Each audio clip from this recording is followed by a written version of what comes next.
Hi there and welcome to my closet declutter video. My name is Marissa and I'm the founder of A to Zen Life, where I help you conquer your clutter and simplify your way to a life you love. And I am so excited and pumped up because today is October 30th, which means that tomorrow is Halloween.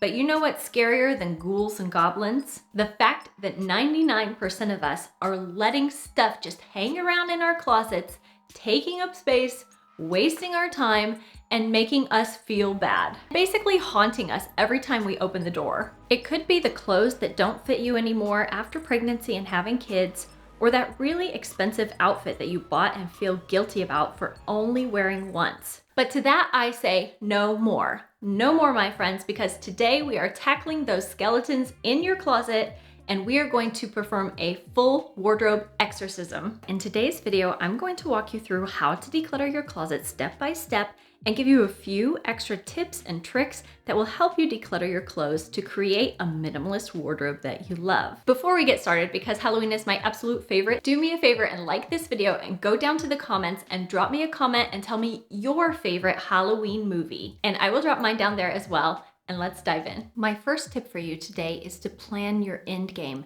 And that means that you need to prepare boxes, bins, and know how you're going to get rid of your stuff before you even start decluttering. There's a saying that goes, people who fail to plan to fail. If you don't have a plan for how you're going to get rid of stuff before you start decluttering, you're going to be more likely to put it off, leave it sitting around, and then that clutter is just going to be haunting you somewhere other than your closet.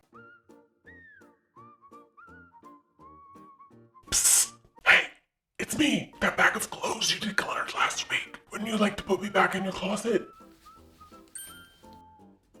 So take 5 or 10 minutes before you even start decluttering to think about your end game and prepare boxes and bins to sort things as you are decluttering. And I have a great hack for you, which is to just go to Google and search for donation plus your zip code. You can find resources to get rid of your clutter quickly and easily, be it churches, charities, donation centers, thrift stores, women's shelters, whatever. The next tip I have for you when it comes to decluttering your wardrobe is to set your intentions for your wardrobe. So think about what you want your wardrobe to be doing for you. For me, I want clothes that are easy to care for and maintain, fairly kid-proof, so that if I get stains or I'm crawling around on the floor, I'm still comfortable and they're not going to be totally ruined. Basically, I want to think as little as possible about my wardrobe. And also, I need to think about the boundaries that I have for my clothes. I want all of my clothes to fit and fit nicely inside this one hanging area. And then I also have one drawer down there. My husband has the top 2 drawers, and everything that I own needs to fit in these spaces because those are the boundaries that I've set for myself. For you, setting intentions might mean you want your wardrobe to fit a certain aesthetic, or you might be trying to pare down to a capsule wardrobe and experiment with wearing a set number of essentials, like 20 items or 33 items. And if you want to know more about how to set intentions when you're decluttering your home, make sure to go check out this video, and that's going to help you really make choices easier as you're trying to decide what to keep and what to get rid of as you declutter your clothes and anything else in your home.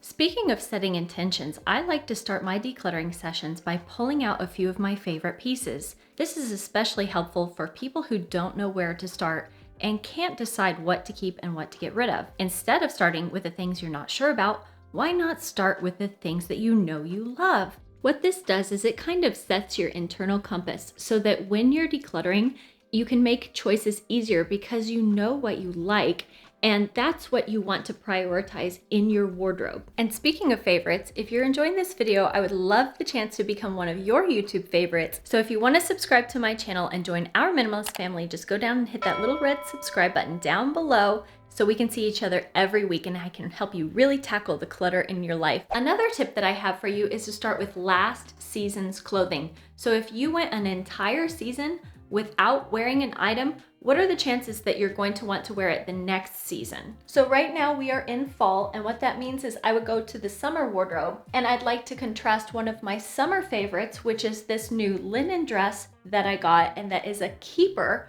with another dress that I know I want to get rid of. So when I compare that linen dress that was one of my favorites with this dress, which I didn't wear the entire summer, it makes it a lot easier to know that I want to let go of this item. And this item has been hanging around Now, for a while, because it was a little bit sentimental for me, it was actually a souvenir from a trip that my husband and I took the boys on, I think around 6 years ago, to Mallorca. It broke once already. This originally had 2 straps, and one of the straps broke off one side. So what I did is I took it and I tied it to the other strap to make like a halter top. But this dress has just been slowly kind of getting worn out because honestly, it's kind of cheap quality. And so beyond breaking in that one point, it's also gotten some holes in it, as you can see. So because this is something that I didn't wear the entire season, I'm not gonna put my time into mending this. I'm gonna send this out for textile recycling and say thank you and goodbye to this dress. After you've set your intentions and identified what kinds of clothes are your favorite, now you're ready to start pulling out the clear no's.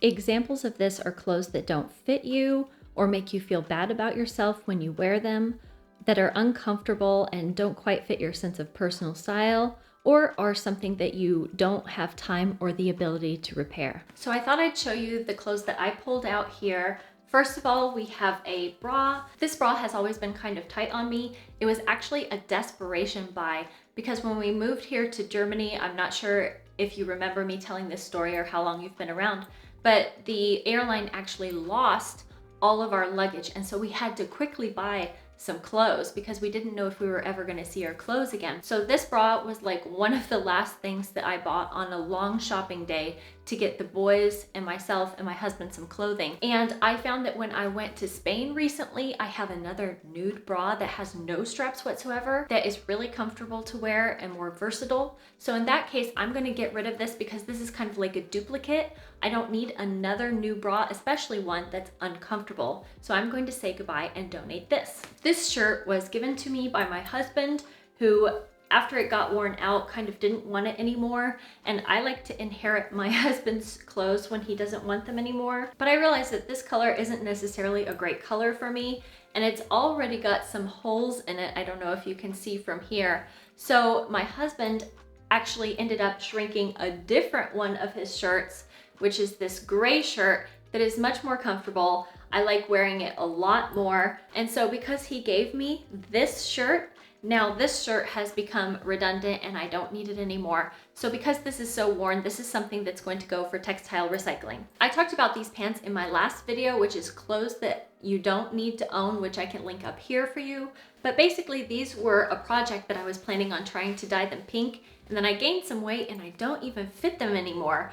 So every time I look at these, they're kind of haunting me and bullying me and make me feel bad about myself. Also, these were a little bit of a fantasy self item because white pants are always one of those things where you think they look so good and so chic and so stylish, but then in real life as a mom, my life is just too messy to be wearing white. So instead of having these fantasy self pants in pure white, I recently did get a linen dress that's like beige and white stripes, and it fits me so comfortably. I can move around freely in it, and it's also a lot more forgiving when it comes to like spots and stains than white pants are. So I'm gonna say goodbye to these. They're in great condition and I'm going to donate them. And then this is one pair of jeans that I have. They are a really old pair of skinny jeans and they don't fit me that well anymore. They're a little tight. And also they got to the point where they have gotten holes worn into them. So I'm going to say goodbye to these and I'm gonna send these for textile recycling. And then using the minimalist habit of applying the 1 in, 1 out rule, I did recently get a pair of jeans that I thrifted. These are a $140 pair of jeans that I thrifted for 20 bucks, I think it was. They are slightly big on me, but I love them so much. They're so comfortable. They're like these high-waisted mom jeans and they feel so good to wear. I had gained a little bit of weight, but now my waist has shrunk a little bit more and I've been wearing it with a belt, but I was considering also trying to do this viral trend that I saw on TikTok and Pinterest where you kind of use string to pull in the back. What do you guys think? Let me know in the comment section below if you think I should just keep wearing it with a belt or if I should try this sewing hack. I have to say I'm not really that much of a sewer, but I can do small things. I'm willing to try it if you think it's a good idea. But I love these pants and I can see myself wearing these for years and years and years. Levi's is such a good quality brand. So at this point, what we've done with our wardrobe is we've kind of made a decluttering sandwich. where on one hand we have the clear yeses and on the other hand we have the clear nos, and what's left in between are the maybes. And this is where a lot of people get tripped up. Now, a minimalist might say if it's not a clear yes, then it's a no, and you should get rid of that thing. But if you're not ready to be quite that ruthless yet, what you can do is start running through a list of questions. And I'm going to link a printable down in the description box and comment below with 15 questions that can help you answer, do I want to keep this or do I want to declutter it? So for my example, I pulled these navy blue high heel shoes from my front entryway, and these are something that I haven't worn since my girlfriend got married about 3 years ago. In those 3 years since, I have only worn this pair of shoes one single time. I'm just not much of a high heels girl, I have to admit it. And so when I look at these shoes, I think, maybe I need those just in case. But I can start running through this list of questions to help me decide if I'm ready to let this go. So if I ask myself, does the current me love this pair of shoes? Well, no, I don't really love them. I just got them for a particular event. Another question I might ask myself is, could I use another item for these instead? And yes, I have another pair of high heels that I like a lot more. And if I had to purchase this item again today, would I? No. And finally, if I ask myself, could someone else benefit from having this pair of shoes more than I could? Yeah, these would probably be an excellent pair of shoes for someone to wear to work or for a dress-up event, and they are really in good condition. So that means that I am ready to donate these and let them go. Now let's say that you are really stuck on some of these maybes. You have separated your favorites out. You've pulled the clear nose. You've asked yourself all of the questions, and yet you're still hesitating on whether or not you should declutter something or not. What you can do instead, an alternative, is to use a timeout box. A timeout box is basically a box or a bin where you put items that you're not sure if you want to keep or not inside, and then you set that out of sight, out of mind for a period of time, say 3 months or 6 months or whatever. And if you don't find yourself wanting or looking for that thing, then after that period of time is over, then you're free to send it out the door. The key for a timeout box is to know how long you've really had something. So maybe write yourself a little note on a Post-it note and stick it inside, or write it on the outside of a box if it's a small cardboard box. So I have an item like this myself, and it's these shorty denim shorts. I've gained weight, and since I gained weight, I wasn't really feeling super comfortable or confident putting on such a short pair of shorts. So I didn't wear them over the summer. Instead, I was picking things like my very comfortable maxi dresses or long skirts. But I'm losing weight again, and I'm not sure if once I do, I might feel comfortable wearing these again. So what I'm going to do with these shorts is I'm going to put them in a timeout box that I have up here. It's kind of like a miscellaneous box / timeout box. And if in 6 months I haven't lost the weight and I don't feel comfortable wearing these shorts, then I know that it's time to get rid of them. Okay, so what I have here is a box that I keep at the top of my wardrobe that has kind of some of my kids' stuff and costumes in it. And what I'm gonna do is I'm gonna use this as my timeout box, and I'm gonna put this pair of jeans inside of there. And I had my husband write me a little note that says, time out and today's date. He wrote it the German way, which they put the day first and then the month and then the year. So that's why it looks like this. But so I'm gonna put this inside the timeout box. And actually I realized when I was looking here is I have costumes that I think that my kids are way outgrown. And maybe I need to get rid of some of these things, because this is from when my oldest son did Taekwondo in the USA, and this definitely doesn't fit him anymore. He had worn it for Halloween a different time. So when they get home, I'm going to pull out these costumes and I'm gonna ask them if they want to let go of them. And if so, we will let them go. And I am going to put now these jeans inside this box and check back in 6 months. Sounds good, right? And finally, what's left is to organize and put back what's left and create systems that make it easier for you to access your wardrobe, find what you need, and get ready in the morning. The systems that I use in my home are vertical folding. So inside of my drawers, I fold items and store them vertically so that I can see everything at a glance when I look from the top down, and it keeps everything really neat. I use drawer organizers to help keep things in place, and not expensive ones either. Some of them are just simple shoe boxes. And then inside of my closet, I hang my clothes in rough rainbow order. The only ones that are not are these longer pieces, which I like to put at the end. I have to say that this hack of hanging clothes in rainbow order or from light to dark is really good for people like me who are forgetful, because you can see gaps in your wardrobe and you know exactly what's missing if you go looking for something. And then it might jog your brain and you'll be like, oh yeah, or I wore that to so-and-so's house and I took it off and I left it in the car. So that's a great hack if you're like me, who tends to forget about things a lot. I do want to mention, I'm not typically someone who recommends buying a certain kind of product to declutter and organize your home, but in this case, I make an exception because this is literally life-changing. These velvet hangers are so good for creating a clutter-free closet because they make sure that things don't slip off of the hangers when you're putting them in, which means things aren't falling down onto the bottom of your closet or wardrobe.